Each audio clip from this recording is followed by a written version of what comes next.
Hello, Lam Wing Ki owns a bookshop in Taipei, in Taiwan. He used to own one in Hong Kong. He would supply books which were banned in mainland China. And he says that even people, high-ranking people within the Chinese Communist Party would cross over into Hong Kong to buy the books and take them back with them, because this way they would find out what was going on in the wider world, and indeed in China itself, that they couldn't find out by books available on the mainland. He was eventually arrested, but eventually, when he was released, he went into exile in Taipei.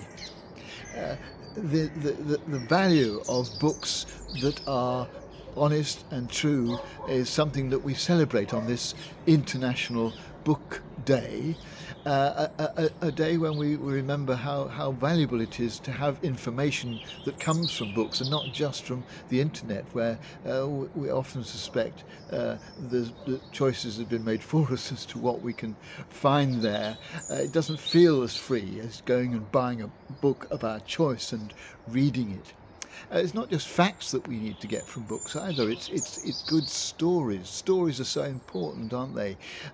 We actually often see our own personal development in terms of a story. I think that's why in social media certain kinds of posts are called stories, because we're telling a little bit about ourselves and about our lives in what we put up there, and to have an overall story of our life is a helpful way of discovering who we are. And we get this talent to make up stories about ourselves, to find a story in our own life by reading novels, which can be so creative for us and so stimulating of our imagination, another thing which the internet doesn't always do so successfully.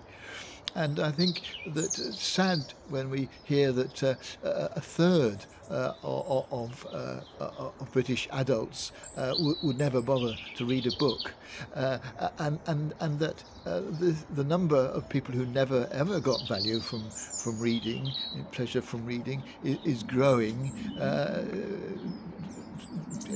Over the years since statistics was first taken in 2015, that number has grown, which means that younger people coming into adulthood are not reading. They weren't encouraged to read as children, perhaps, or found their entertainment on the internet and on their phones.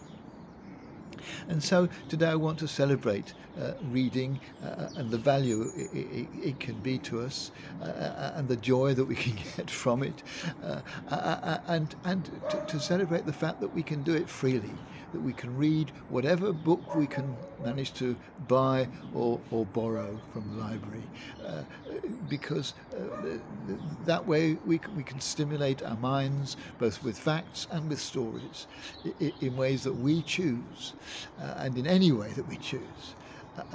Nothing being banned from such use in our country, and so we want to celebrate that freedom and really enjoy it, benefit from it as best we can.